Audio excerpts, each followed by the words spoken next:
بسم اللہ الرحمن الرحیم۔ میں نے سجدے میں سر رکھ کر یہ سورت پڑھی، اسی وقت کوئی آیا اور 70 لاکھ دے کر چلا گیا۔ جھوٹ لگتا ہے تو بے شک آزما لو، کسی بھی وقت سجدے میں سر رکھ کر صرف 33 بار قرآن پاک کی یہ آیت پڑھ لیں، سر اٹھانے سے پہلے ہی انشاءاللہ تعالی دل کی مراد پوری ہوگی۔ سو عرب بھی مانگو گے تو انشاءاللہ تعالی وہ بھی ملیں گے۔ محترم ناظرین اکرام، آج آپ کو ایک بہت ہی نایاب اور مجرب وظیفہ بتا رہے ہیں۔ آپ تمام ناظرین جو اس ویڈیو کو دیکھ رہے ہیں، ان تمام دوستوں کے لیے اور بھائیوں کے لیے، اور خاص طور پر میری وہ بہنیں جو کہ شدید پریشان ہیں، جو بھائی اور بہنیں روزانہ کی بنیاد پر کمنٹس کرتے ہیں کہ ہم مالی طور پر شدید پریشان ہیں، ہمارے رزق میں بہت رکاوٹیں ہیں، ہمارے رزق میں بہت زیادہ مسئلے مسائل چل رہے ہیں۔ اکثر افراد یہی کہتے ہیں کہ ہم جس کام میں بھی ہاتھ ڈالتے ہیں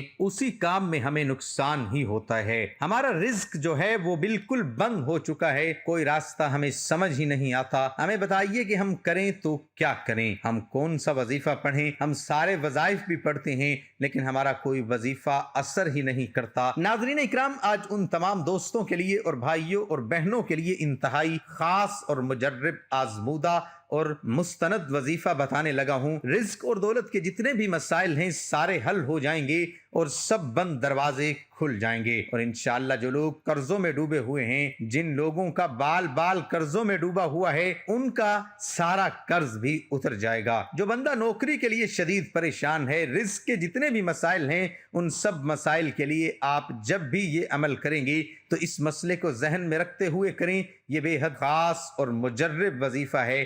آپ نوکری پر ہیں یا آپ کاروبار کی جگہ پر ہیں، نوکری پر ہیں تو آپ اس سے مزید بہتر نوکری چاہتے ہیں، یا نوکری پر آپ کے مسئلے مسائل ہیں، اس کے لیے آپ یہ وظیفہ کرنا چاہتے ہیں، کسی بھی رزق کے مسئلے کے لیے آپ یہ وظیفہ کریں اور اس مسئلے کو ذہن میں رکھتے ہوئے کریں۔ یا آپ کو کوئی بھی بڑی رقم کی ضرورت ہے، بے شک آپ کو لاکھوں کی ضرورت ہے، تو آپ کو ذہن میں رکھ کر یہ عمل کریں۔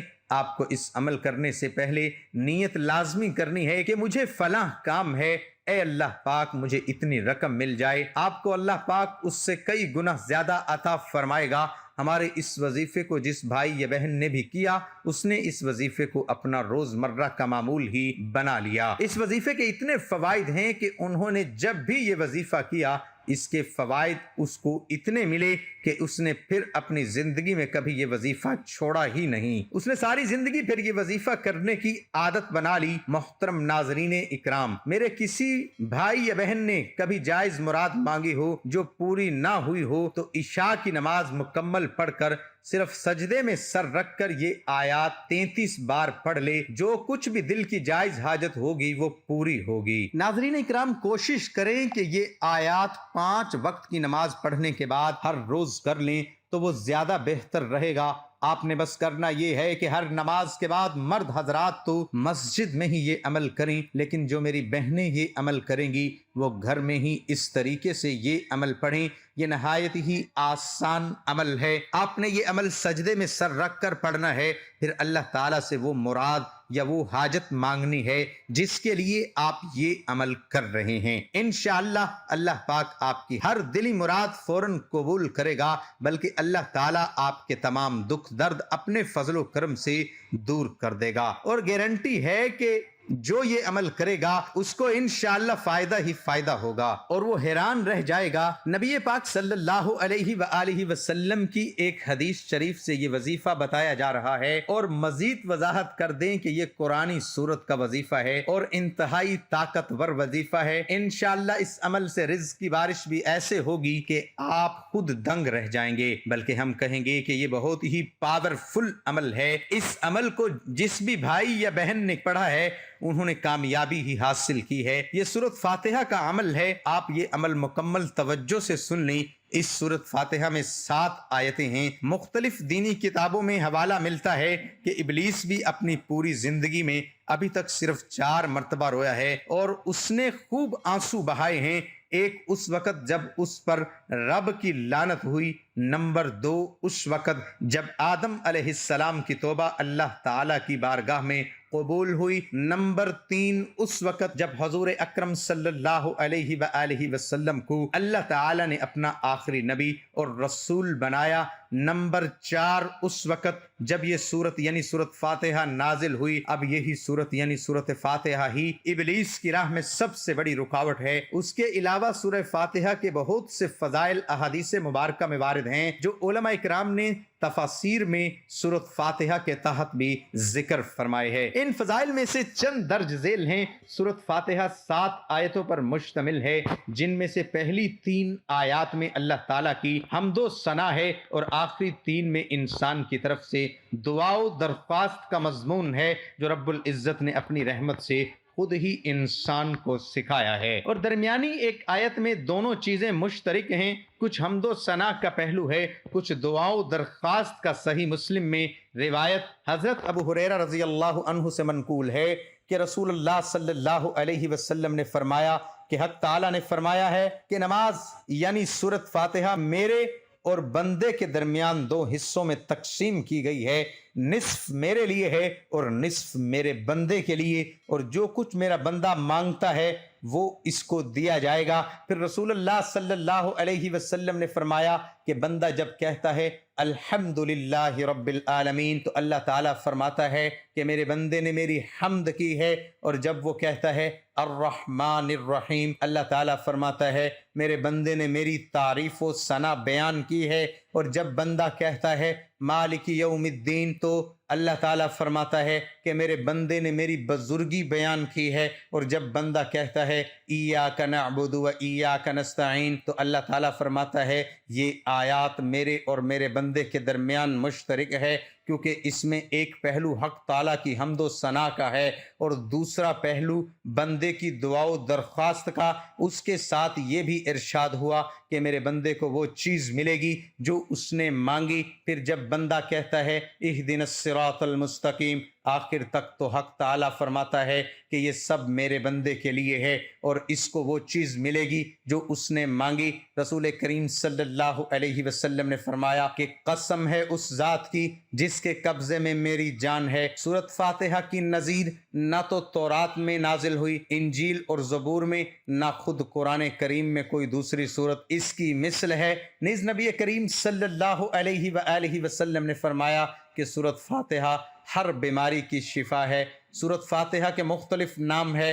فاتحہ کہتے ہیں شروع کرنے کو، چونکہ قرآن کریم میں سب سے پہلے یہی سورت لکھی ہے اس لیے اسے سورت فاتحہ کہتے ہیں، اور اس لیے بھی کہ نماز میں قرات بھی اسی سے شروع ہوتی ہے۔ اس سورت کا نام ام الکتاب بھی ہے، سورت الحمد اور سورت الصلاۃ بھی کہتے ہیں۔ اس سورت کا نام سورت الشفا بھی ہے۔ مختلف احادیث پاک میں اس سورت کا نام سورت الرقیہ بھی ہے، اس سورت کا نام سورت واقعہ بھی ہے، اس کا اور کافیہ بھی ہے۔ اس سورت کا نام ام القرآن اور سورت الکنز بھی ہے۔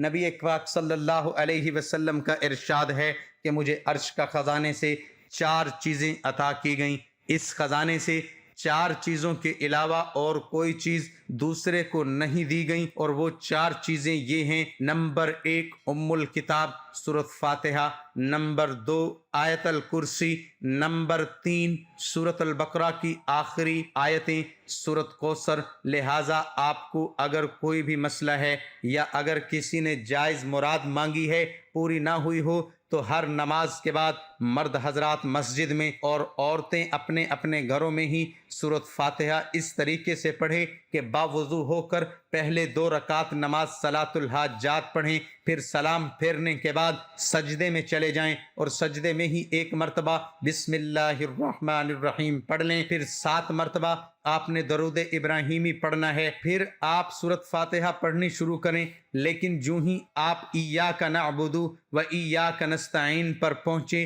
تو 33 مرتبہ ایاک نعبد و ایاک نستعین پڑھیں، پھر جب 33 بار مکمل ہو جائیں تو باقی سورت فاتحہ مکمل پڑھیں، پھر 7 مرتبہ سورت فاتحہ اور درود ابراہیمی کو سجدے میں سر رکھ کر پڑھنا ہے، پھر سر اٹھا کر اور ہاتھ پھیلا کر اللہ تعالیٰ سے وہ مراد وہ حاجت مانگنی ہے کہ جس کے لیے آپ یہ عمل کر رہے ہیں۔ انشاءاللہ آپ کی ہر دلی مراد اور ہر دعا فوراً قبول ہو جائے گی۔ لیکن ناظرین اکرام، اپنی روزمرہ کے کاموں میں استغفار کی کثرت کیجئے اور اٹھتے بیٹھتے چلتے پھرتے، غرض آپ بے شک سفر میں ہوں یا کچھ بھی کر رہے ہوں، تو صرف استغفر اللہ 300 مرتبہ ہر روز پڑھنے کی عادت ڈالیں۔ جب ہم پر مصیبتوں کے پہاڑ ٹوٹ پڑیں اور مشکلات میں گر جائیں یا بھنور میں پھنس جائیں تو سجدے کے ذریعے ہی رب کو راضی کیجئے۔ سجدہ ہر پریشانی کا علاج ہے، بلکہ سجدہ ایک ایسی عبادت ہے جس پر ساری کائنات کا اتفاق ہے۔ لہٰذا آج کا یہ سجدے کا عمل آپ کریں اور کمال خود دیکھیں۔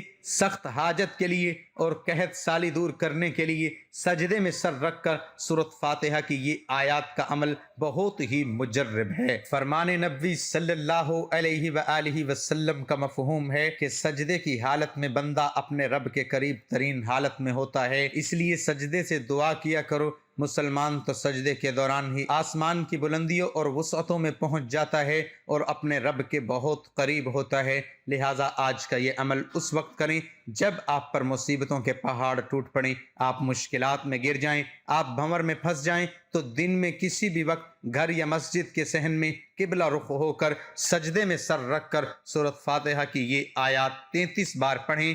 انشاءاللہ جو بھی حاجت ہوگی جلد سے جلد پوری ہو جائے گی۔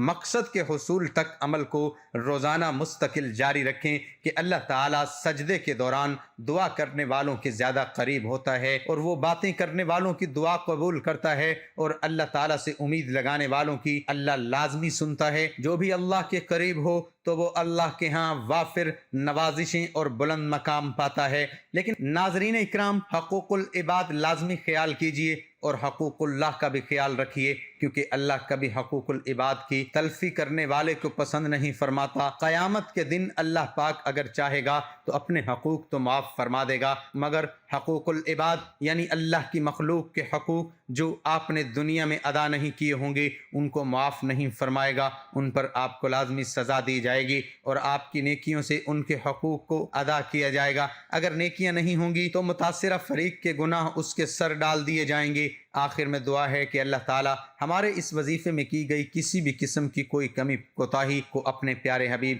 حضرت محمد مصطفیٰ صلی اللہ علیہ وسلم کے صدقے معاف فرمائے اور ہمیں 5 وقت کی نماز با جماعت ادا کرنے کی توفیق عطا فرمائے، ہمیں پکا اور سچا مسلمان بنائے اور ہمیں عذاب قبر اور عذاب حشر کی سختیوں سے محفوظ فرمائے۔ آمین ثم آمین۔ اللہ ہم سب کا حامی و ناصر ہو۔